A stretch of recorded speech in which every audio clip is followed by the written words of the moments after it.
Hello my dear students, welcome back to my YouTube channel. मेरे YouTube channel पर आप लोग का बहुत बहुत स्वागत है। डियर स्टूडेंट, आज की क्लास में हम लोग पर्यावरण अध्ययन विषय के बारे में पढ़ेंगे और इस क्लास में मैं आप लोगों को आज इकोटोन के बारे में, हैबिटेट के बारे में, बायोडाइवर्सिटी के बारे में और बायोडाइवर्सिटी हॉटस्पॉट के बारे में अध्ययन कराऊंगा।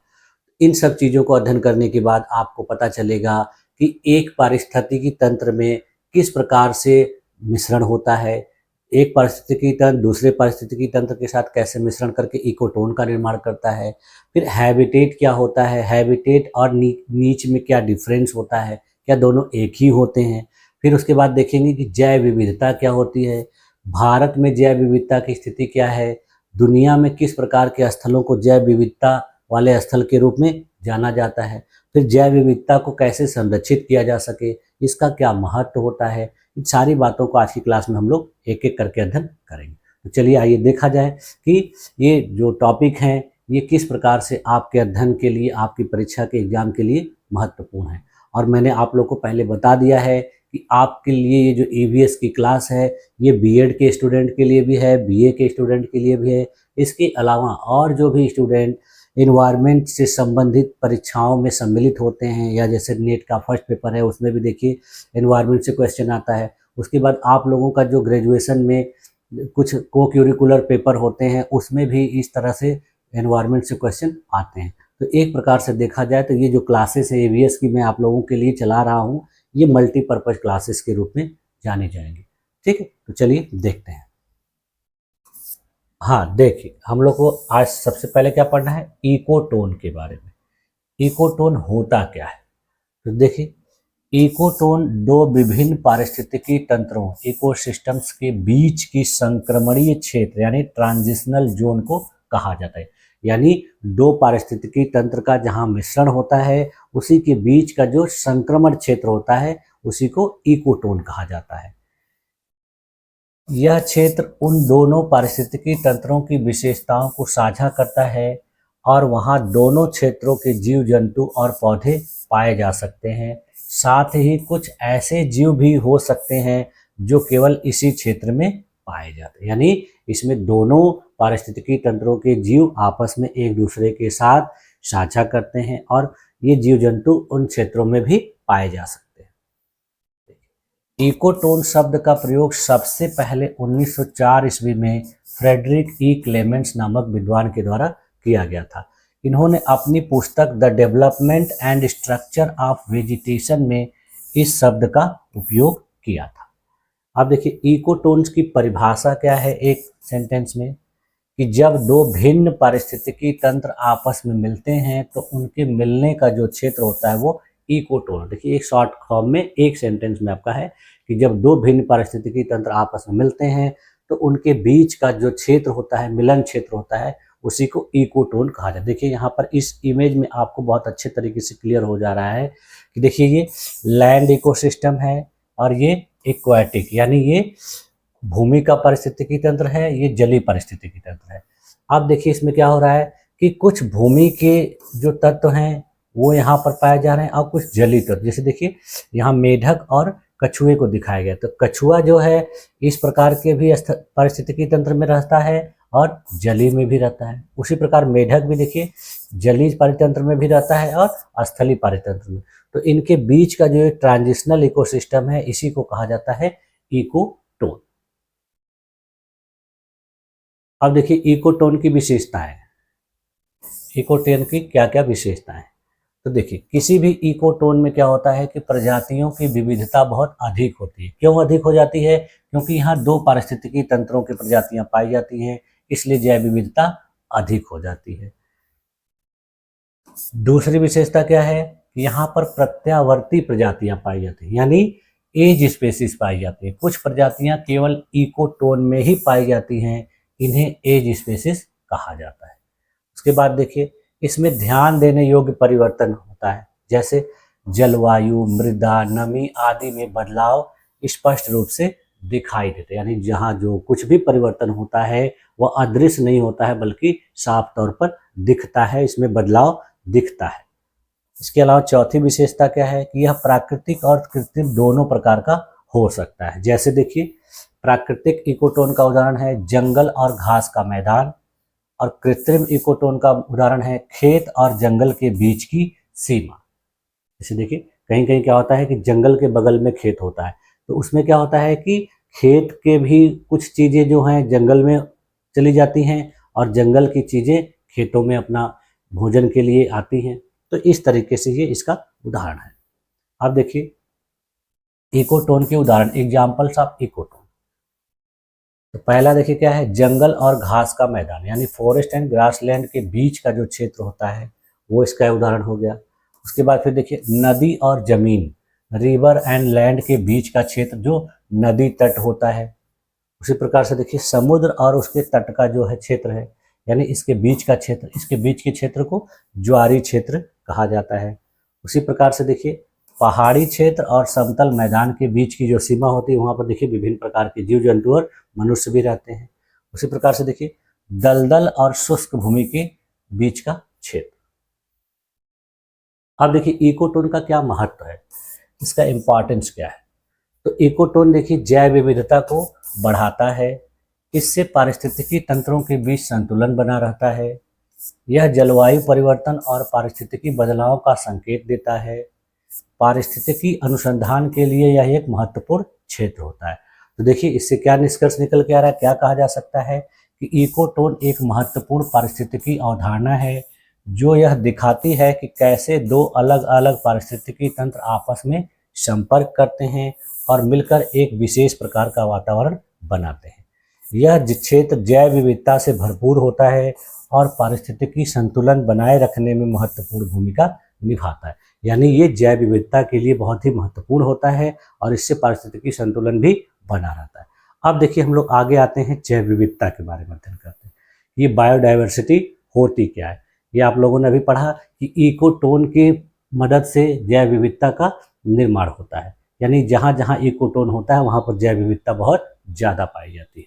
देखिए, जैव विविधता, अब बायोडाइवर्सिटी किसे कहते हैं।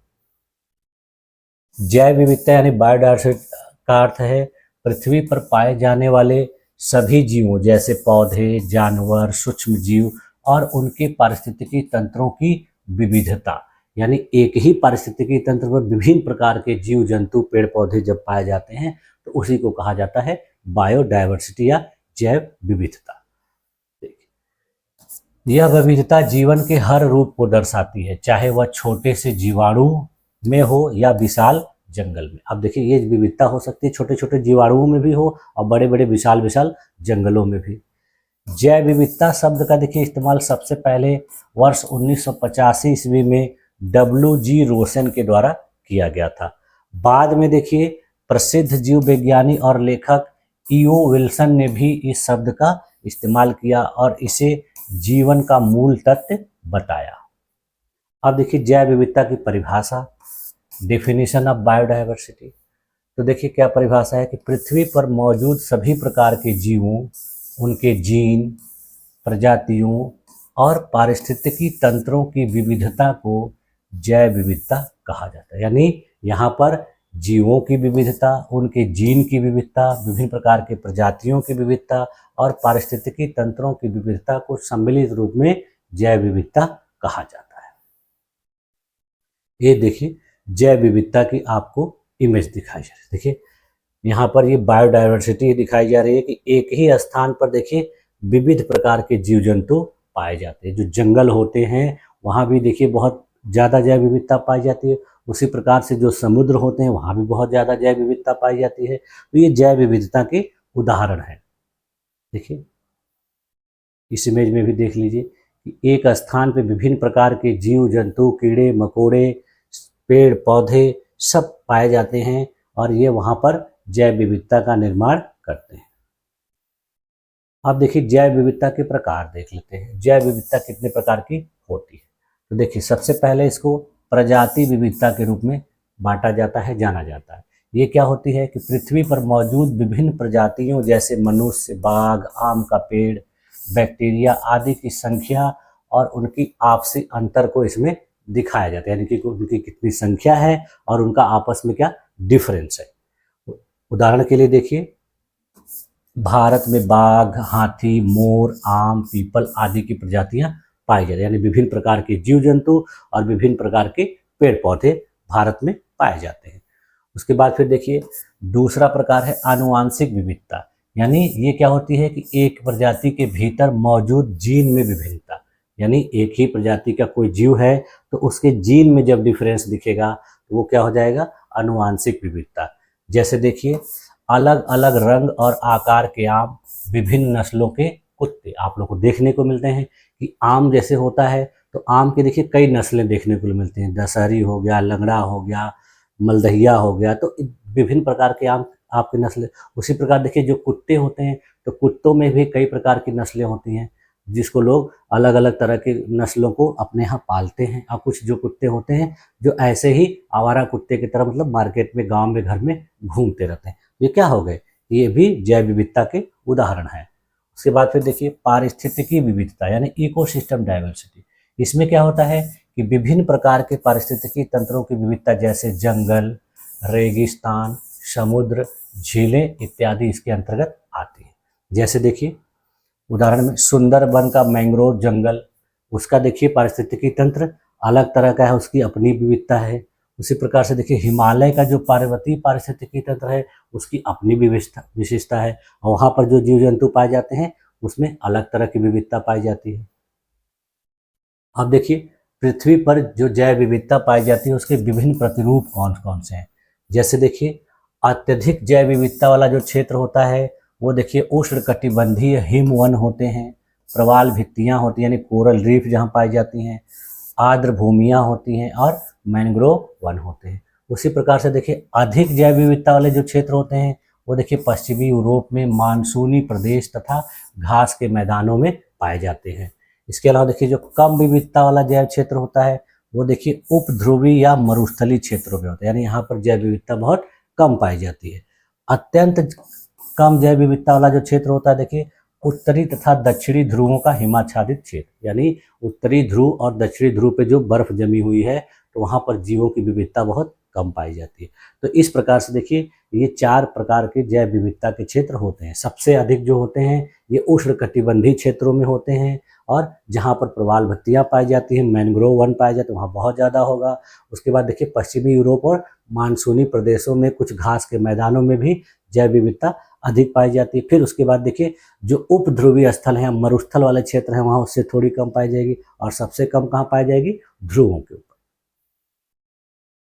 अब देखिए एक छोटा सा टर्म है जैव विविधता की प्रवणता यानी ग्रेडियंट ऑफ बायोडाइवर्सिटी। ये क्या होता है कि अक्षांशों में प्रायः उच्च अक्षांश से निम्न अक्षांश की ओर तथा पर्वतीय क्षेत्रों में ऊपर से नीचे की ओर जाने पर प्रजातियों की संख्या में अंतर दिखाई देता है। यानी जब हम अक्षांश के आधार पर ऊपर से नीचे की ओर आते हैं या फिर पर्वतीय क्षेत्रों में ऊपर से नीचे की ओर आते हैं तो प्रजातियों की संख्या में अंतर दिखाई देता है। अब देखिए हम लोग भारत में जैव विविधता की स्थिति के बारे में देख लेते हैं, यानी अपने देश में किस प्रकार की कंडीशन है जैव विविधता की। तो देखिए भारत को एक मेगा डाइवर्स देश के रूप में जाना जाता है क्योंकि यहाँ दुनिया की लगभग 8% प्रजातियाँ पाई जाती हैं, यानी पूरे विश्व में जितनी प्रजातियाँ पाई जाती हैं जीव जंतुओं की उसकी 8% केवल भारत में ही पाई जाती है। भारत के देखिए जैव विविधता से संबंधित जो महत्वपूर्ण क्षेत्र हैं जैसे देखिए पश्चिमी घाट, पूर्वोत्तर भारत, सुंदरवन, अंडमान निकोबार द्वीप समूह, यहाँ पर जैव विविधता बहुत ज़्यादा पाई जाती है। देखिए भारतीय जैव विविधता की विलक्षणता के कुछ मानक हैं, वो क्या क्या हैं। जैसे देखिए जैव विविधता के संदर्भ में भारत विश्व के 10 एवं एशिया के 4 शीर्ष देशों में आता है, यानी भारत पूरे वर्ल्ड में 10वें नंबर पर है जैव विविधता के मामले में, और एशिया के 4 देशों में इसका नाम है।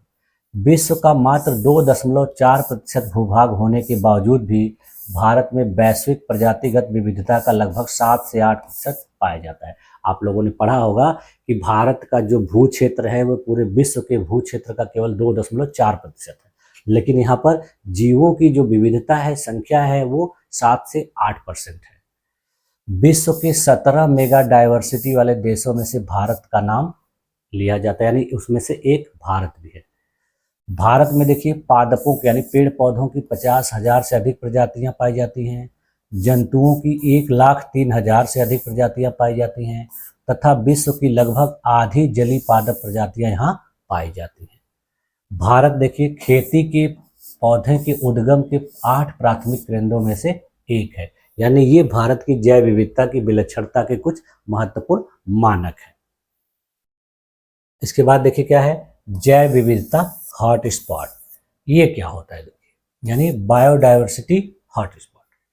देखिए ये ऐसे समृद्ध जैव विविधता वाले क्षेत्र होते हैं जहां पर जातियों की प्रचुरता एवं स्थानिक प्रजातियों की अधिकता पाई जाती है, लेकिन साथ ही इन जीव जंतुओं के अस्तित्व पर निरंतर संकट बना हुआ है। यानी ये जैव विविधता वाले वैसे क्षेत्र होते हैं जहाँ पर जातियाँ विभिन्न प्रकार की होती हैं, उनकी संख्या बहुत प्रचुर मात्रा में होती है और इनके साथ जो जीव जंतु पाए जाते हैं उनके अस्तित्व पर निरंतर संकट बना हुआ है, यानी ये धीरे धीरे विलुप्त हो रहे हैं।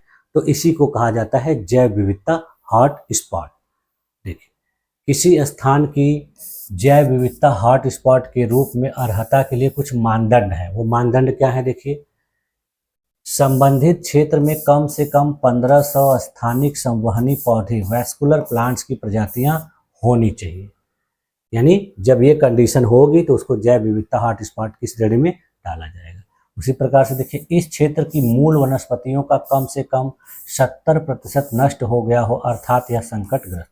यानी किसी क्षेत्र की जो मूल वनस्पतियां थी उसका यदि 70% नष्ट हो गया है तो भी उसको हॉटस्पॉट की श्रेणी में शामिल किया जाएगा। अब देखिए विश्व के 36 जैव विविधता हॉटस्पॉट का भौगोलिक विवरण, यानी पूरे दुनिया में 36 जैव विविधता हॉटस्पॉट क्षेत्र पाए जाते हैं, जिसमें देखिए अफ्रीका में 8 जैव विविधता हॉटस्पॉट क्षेत्र पाए जाते हैं, दक्षिण पूर्व एशिया और एशिया प्रशांत में 9 जैव विविधता हॉटस्पॉट क्षेत्र पाए जाते हैं।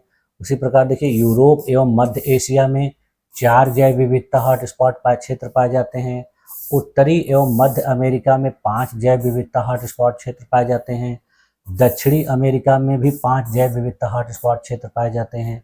उसके अलावा फिर देखिए पूर्वी एशिया में 2 जैव विविधता हॉटस्पॉट क्षेत्र पाए जाते हैं और दक्षिणी एशिया में 3 जैव विविधता हॉटस्पॉट क्षेत्र पाए जाते हैं। यानी पूरे विश्व में ये जैव विविधता हॉटस्पॉट का वितरण है। अब भारत में देखिए 4 विविध प्रकार के जैव विविधता हॉटस्पॉट क्षेत्र पाए जाते हैं, जिसमें देखिए पहला है हिमालयी क्षेत्र। यहाँ पर देखिए संपूर्ण भारतीय हिमालयी क्षेत्र को शामिल किया जाता है, जिसमें देखिए चीन, नेपाल, भूटान एवं म्यांमार आदि के हिमालयी भाग भी सम्मिलित हैं।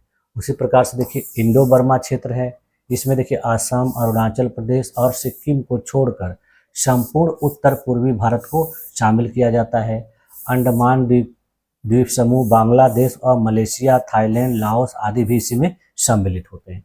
उसके बाद देखिए तीसरा है सुडालैंड। यहाँ पर भारत के निकोबार समूह के द्वीप समूहों के साथ ही इंडोनेशिया, मलेशिया, सिंगापुर, ब्रुनेई एवं फिलीपींस आदि को भी सम्मिलित किया जाता है। उसी प्रकार से देखिए पश्चिमी घाट एवं श्रीलंका में भारत का जो पश्चिमी घाट क्षेत्र है और श्रीलंका के जो भूभाग हैं उनको सम्मिलित किया जाता है। अब देखिए जैव विविधता का महत्व, जैव विविधता का इम्पोर्टेंस क्या है। तो देखिए पहला इम्पोर्टेंस है कि जैव विविधता जो है पारिस्थितिकी संतुलन बनाए रखने के लिए बहुत ही महत्वपूर्ण है। इसके द्वारा देखिए भोजन, औषधि और ईंधन का स्रोत इससे बहुत ज़्यादा मिलता है, यानी ये भोजन के लिए, औषधि और ईंधन के लिए महत्वपूर्ण स्रोत होते हैं। इससे जलवायु नियंत्रण में बहुत ज़्यादा सहायता मिलती है। यह आर्थिक और सांस्कृतिक मूल्यों में भी उपयोगी होता है। इसके द्वारा प्राकृतिक आपदाओं से सुरक्षा मिलती है। जैव विविधता के लिए देखिए खतरे किस प्रकार से हैं, किस वजह से जैव विविधता खतरे में पड़ गई है। वनों की अत्यधिक कटाई की वजह से, बहुत ज़्यादा प्रदूषण की वजह से, अत्यधिक शिकार और मछली पकड़ने की वजह से, कुछ विदेशी प्रजातियों के प्रवेश करने से भी और जलवायु में परिवर्तन की वजह से जैव विविधता को खतरे दिखाई दे रहे हैं। अब देखिए है जैव विविधता सूचकांक, यानी बायोडायवर्सिटी इंडेक्स। तो जैव विविधता से संबंधित जो है 2 प्रकार के इंडेक्स इस समय जो है जाने जाते हैं, जिसमें है सिम्पसन का इंडेक्स, सिम्पसन सूचकांक। ये देखिए क्या करता है कि प्रजातियों की संपन्नता एवं उपस्थित प्रजातियों की प्रचुरता की समानता, एक रूपता दोनों को ध्यान में रखता है। उसी प्रकार से देखिए सेनन विनर का जो सूचकांक है यह एक तंत्र विशेष में नियमितता अनियमितता का आकलन करता है, यानी ये इससे ज़्यादा विस्तृत है, ये थोड़ा कम विस्तृत है। अब देखिए जैव विविधता से संबंधित कुछ दिवस भी मनाए जाते हैं, जिसमें देखिए 2 प्रकार के डेट हैं। पहले देखिए 29 दिसंबर को मनाया जाता था, जिसमें विश्व के कई देशों ने इसको जैव विविधता दिवस के रूप में घोषित किया था। फिर देखिए 22 मई को संयुक्त राष्ट्र संघ के द्वारा जैव विविधता दिवस घोषित किया गया। बाद में फिर देखिए 29 दिसंबर 1993 को जैव विविधता अभिसमय को प्रभावी माना गया। अब देखिए जैव विविधता संरक्षण के लिए कुछ महत्वपूर्ण सुझाव हैं, क्या क्या किया जाना चाहिए जिससे जैव विविधता को संरक्षित किया जा सके। पहला क्या काम करना होगा कि प्रजातिगत आनुवांशिक विविधता को नष्ट करने से रोकना होगा। दूसरा, प्रजातियों को विलुप्त होने से बचाना होगा। और तीसरा, पारितंत्र को नष्ट तथा अवक्रमित होने से बचाना होगा। देखिए जैव विविधता के संरक्षण के क्या क्या प्रकार हैं। पहला है स्वस्थानीय संरक्षण, यानी किस प्रकार से संरक्षित किया जाए, तो इसको कहा जाता है स्वस्थानीय संरक्षण यानी इन सीटू कंजर्वेशन। इसके तहत देखिए क्या क्या करना होगा कि एक संकटपन पौधे या जंतु प्रजाति को उसके प्राकृतिक अधिवास में सुरक्षा देने की प्रक्रिया, यानी कोई यदि जीव जंतु है वो संकट की स्थिति में है तो उसका जो प्राकृतिक आवास है उसको वहाँ पर रखा जाए, उसको उसी स्थान पर सारी जो है उपलब्धता मौजूद कराई जाए। इसके लिए कौन कौन सी विधियां अपनाई होंगी, इसके लिए राष्ट्रीय उद्यान बनाए जाने चाहिए, वन्य जीव अभयारण्यों को बनाया जाना चाहिए, जैव मंडल सागर बनाए जाने चाहिए, पवित्र उपवन और झीलों का निर्माण किया जाना चाहिए, समुदाय एवं संरक्षण आगार, यानी समुदाय के लोगों को भी इसके संरक्षण का उपाय करना चाहिए। उसी प्रकार से देखिए बाह्य स्थानीय संरक्षण होता है, यानी एक्स सीटू कंजर्वेशन। इसमें क्या होता है कि पादपों एवं प्राणी प्रजातियों को उनके पर्यावास अधिवास के बाहर संरक्षण दिया जाए। यानी इसमें क्या होता है कि कोई जीव जंतु जिस स्थान पर रहता है वहाँ अगर कोई प्रॉब्लम आ गई है, वहाँ प्रदूषण हो गया है या कोई समस्या आ गई है, तो उसको उस स्थान से हटाकर किसी दूसरे स्थान पर उसी प्रकार की कंडीशन उपलब्ध कराई जाए जैसे उसको अपने मूल स्थान पर मिलती थी। तो इसमें देखिए क्या किया जाना पड़ेगा, बीज बैंक की स्थापना करनी होगी, जीन बैंक की स्थापना करनी होगी, वन्य जीव सफारी पार्क बनाए जाने होंगे, निम्न तापीय संरक्षण रेफ्रिजरेशन करना होगा, वनस्पति उद्यानों का निर्माण करना होगा, विभिन्न प्रकार के एक्वेरियम का निर्माण करना होगा और उसके अलावा चिड़ियाघर एवं जंतु उद्यान जो है बनाकर इनको जो है बचाया जा सकता है। ठीक है, अब देखिए इससे क्या कंक्लूजन निकल के आ रहा है कि जैव विविधता हमारे जीवन और पारिस्थितिकी तंत्र के लिए अत्यंत आवश्यक है। यह हमें भोजन, हवा, पानी और दवाइयाँ प्रदान करते हैं। जैव विविधता को बचाना प्रकृति को बचाने के समान है। इसका संरक्षण हमारे आने वाली पीढ़ियों के लिए भी बहुत जरूरी है, यानी ये हमारे लिए बहुत ही इम्पॉर्टेंट होते हैं। विभिन्न प्रकार के जीव जंतु पेड़ पौधों की प्रजातियाँ होना बहुत आवश्यक है। ये हमारे पर्यावरण के लिए पारिस्थितिकी तंत्र के लिए बहुत ही महत्वपूर्ण होते हैं, इसलिए इनको जो बचाना बहुत जरूरी है। अब देखिए हम लोग आते हैं हैबिटेट के बारे में। हैबिटेट क्या होता है, यानी इसको हम लोग पर्यावास के नाम से जानते हैं। पर्यावास या हैबिटेट, ये देखिए क्या होता है। देखिए हैबिटेट का अर्थ होता है किसी जीव का प्राकृतिक आवास या वह स्थान जहां वह जीव सुरक्षित रूप से रह सकता है, भोजन प्राप्त कर सकता है, प्रजनन कर सकता है और जीवन के लिए आवश्यक परिस्थितियां पाता है। यानी ये किसी भी जीव जंतु का वह स्थान होता है जहाँ पर वह मूल रूप से पाया जाता है, वहाँ पर रहता है, वहाँ पर भोजन प्राप्त करता है, वहाँ प्रजनन की क्रिया करता है और अपने जीवन के लिए जितनी भी आवश्यक परिस्थितियाँ रहती हैं वो उसको वहाँ पर प्राप्त करता है। देखिए यह एक विशेष भौगोलिक क्षेत्र होता है जो किसी जीव की आवश्यकताओं को पूरा करता है। अब देखिए पर्यावास की परिभाषा दी गई है कुछ विद्वानों के द्वारा कि क्या कहा गया है कि हैबिटेट वह स्थान है जहाँ किसी जीव का जीवन चक्र संपन्न होता है और वह जीव अपनी सभी आवश्यकताओं को वहाँ पर पूरा करता है। जैसे देखिए कुछ जो जीव जंतु होते हैं वो टैगा क्षेत्र में पाए जाते हैं, कुछ देखिए टुंड्रा क्षेत्र में पाए जाने वाले ये उसी क्षेत्र में पाए जाएंगे और इनकी जितनी भी आवश्यकताएं होंगी सब इसी क्षेत्र में पूरी होंगी। उसी प्रकार से देखिए ट्रॉपिकल रेन फॉरेस्ट हैं, यहाँ पे जो जीव जंतु पाए जाते हैं उनको सारी चीज़ें यहाँ पर उपलब्ध होंगी। उसी प्रकार से देखिए जो मरुस्थलीय जीव जंतु हैं जिसमें ऊँट हो गया, देखिए तो ऊँट को जो जीने के लिए, जीवित रहने के लिए जो कंडीशन जरूरी होती है वो रेगिस्तानी क्षेत्र में ही मिलती है। उसी प्रकार से देखिए जो घास वाले जीव जंतु हैं, ग्रासलैंड वाले हैं। उसके बाद देखिए कुछ जलीय जीव होते हैं, नदियों में पाए जाने वाले, तो उनका जीवन नदी में ही सुरक्षित रहता है, उनको जितनी कंडीशन चाहिए वो सब वहीं पे मिलती हैं। उसके बाद देखिए इंटरटाइडल जोन यानी ज्वार क्षेत्र में जो जीव होते हैं। उसी प्रकार देखिए जो कोरल रीफ होती हैं, तो कोरल रीफ हर जगह नहीं पाई जाती, इनके लिए जहाँ आवश्यक कंडीशन उपलब्ध होती है ये वही पाई जाती हैं। उसके बाद फिर देखिए जो खुले सागर में, जो गहरे सागरों में जीव जंतु पाए जाते हैं, मछलियाँ पाई जाती हैं, तो इनके लिए वहाँ पर उस प्रकार की कंडीशन होती है, इसलिए वहाँ पर सर्वाइव कर पाती है। अब देखिए ये वेटलैंड का उदाहरण देखिए भालू है। उसी प्रकार से देखिए ये मछलियाँ हैं, डॉल्फिन हैं। ये देखिए तालाब में पाए जाने वाले, ये देखिए पहाड़ों के ऊपर पाए जाने वाले, पर्वतों के ऊपर, ये देखिए नदियों के आसपास रहने वाले जीव जंतु हैं। उसी प्रकार से कुछ जो है मरुस्थल में पाए जाने वाले जीव जंतु, कुछ जो वर्षा वनों में पाए जाने वाले, कुछ गुफाओं में पाए जाने वाले। तो सबका अपना अपना एक हैबिटेट होता है, एक अपना पर्यावास होता है, और ये उसी पर्यावास में अपने आप को सही तरीके से सुरक्षित रख पाते हैं। अब देखिए पर्यावास के प्रकार क्या क्या होते हैं, टाइप्स ऑफ हैबिटेट। पहला देखिए क्या है, स्थलीय हैबिटेट यानी टेरेस्ट्रियल हैबिटेट। ये होता है जहाँ पर भूमि पर रहने वाले जो जीव होते हैं उनका आवास होता है। जैसे देखिए उदाहरण के लिए जंगल जो है बाघ और हिरन का आवास होता है, रेगिस्तान ऊंट और छिपकली का, पर्वतीय क्षेत्र में हिम, तेंदुआ और याक पाए जाते हैं, और घास के मैदान में जेब्रा तथा शेर पाए। ये क्या है, इनका स्थलीय हैबिटेट है, स्थलीय पर्यावास। उसी प्रकार से देखिए जलीय पर्यावास होता है, एक्वाटिक हैबिटेट। यहाँ पर जल में रहने वाले जीव का आवास होता है। उदाहरण के लिए देखिए मीठे पानी के हैबिटेट, जैसे झील और नदी में मछलियाँ और मेढक पाए जाते हैं। उसी प्रकार देखिए खारे पानी के हैबिटेट में यानी समुद्र और महासागर में शार्क, व्हेल और डॉल्फिन पाई जाती हैं। उसके अलावा देखिए उपवायु हैबिटेट होता है यानी एरियल हैबिटेट। इसमें आकाश या ऊंचाई में रहने वाले जीव पाए जाते हैं। इसमें देखिए विभिन्न प्रकार के पक्षी, चमगादड़ और तितलियां होती हैं। अब देखिए पर्यावास के घटक, कंपोनेंट्स ऑफ पर्यावास यानी कंपोनेंट ऑफ हैबिटेट क्या होते हैं।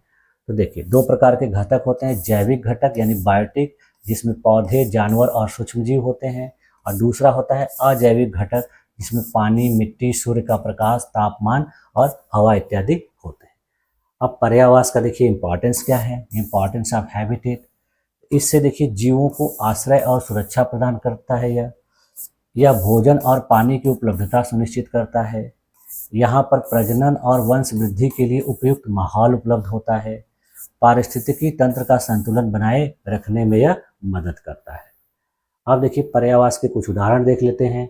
एग्जाम्पल्स ऑफ पर्यावास, अभी हम लोगों ने ऊपर देखा कि बाघ का जो पर्यावास है घना जंगल होता है, ऊंट का जो पर्यावास होता है रेगिस्तान होता है, मछली का जो पर्यावास होता है तालाब, नदी या समुद्र होता है। उसी प्रकार से देखिए पेंगुइन का जो है पर्यावास होता है वो ठंडे ध्रुवीय क्षेत्र यानी टुंड्रा क्षेत्र जो होते हैं वहाँ पर होते हैं। अब देखिए पर्यावास को होने वाले खतरे किस प्रकार के हैं, किस वजह से पर्यावासों को खतरा होता है जीव जंतुओं के। वनों की अत्यधिक कटाई की वजह से, प्रदूषण की वजह से, ज़्यादातर नगरीकरण और शहरीकरण की वजह से, जलवायु परिवर्तन की वजह से, अवैध शिकार की वजह से। तो इस प्रकार देखिए क्या कहा जा सकता है कि हैबिटेट प्रत्येक जीव के जीवन के लिए बहुत ही आवश्यक होता है। यदि उसका हैबिटेट नष्ट हो जाता है तो वह जीव भी संकट में आ सकता है।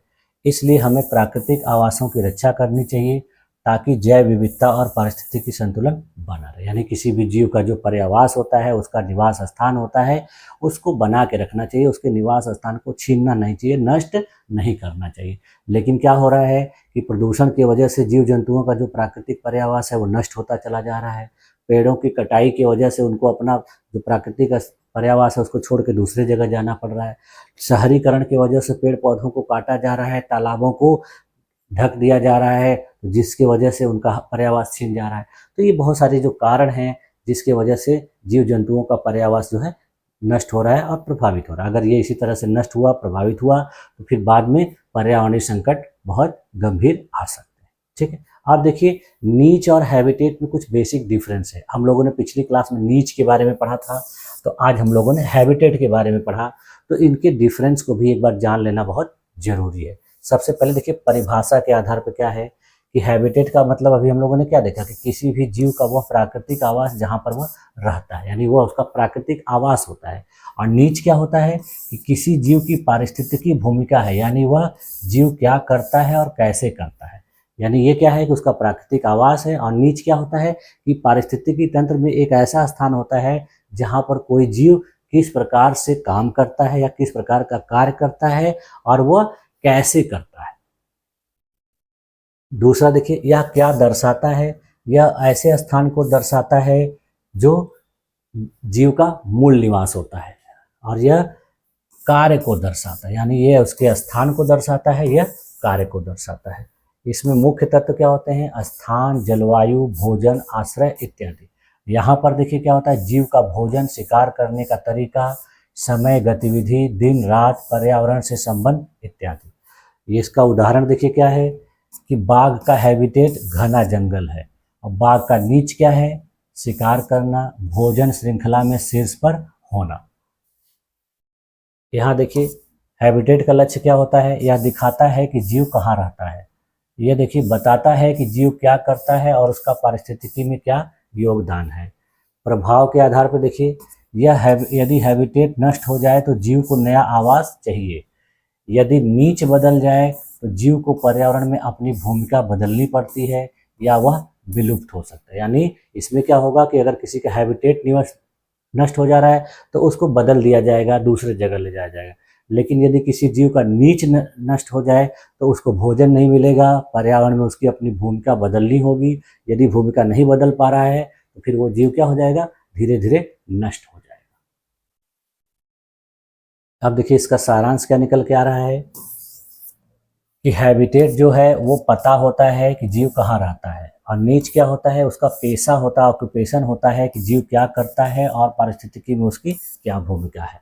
तो देखिए दोनों मिलकर यह समझने में मदद करते हैं कि कोई भी जीव न केवल कहाँ रहता है बल्कि वह कैसे जीता है और पारिस्थितिकी तंत्र को कैसे प्रभावित करता है, ये दोनों मिलकर बताते हैं। अब एक छोटा सा टर्म है जैव भार, उसको भी हम लोग देख लेते हैं आज की क्लास में, यानी डिफिनीशन ऑफ बायोमास। तो देखिए बायोमास का क्या अर्थ होता है, किसी क्षेत्र या पारिस्थितिकी तंत्र में किसी समय पर मौजूद सभी जीवित जीवों जैसे पौधे, जानवर, सूक्ष्म जीव आदि की कुल जो जैविक मात्रा या भार होता है वह जैव भार कहलाता है। इसे देखिए आमतौर पर सूखे वजन यानी ड्राई वेट के रूप में भी मापा जाता है। इसकी सरल परिभाषा देखिए क्या है कि किसी क्षेत्र में मौजूद सभी जीवित जीवों की कुल जैविक सामग्री को बायोमास कहा जाता है। यानी किसी भी क्षेत्र में जितने भी जीव जंतु मौजूद हैं उन जीव जंतुओं की कुल जैविक जो सामग्री होती है वही बायोमास कहलाती है।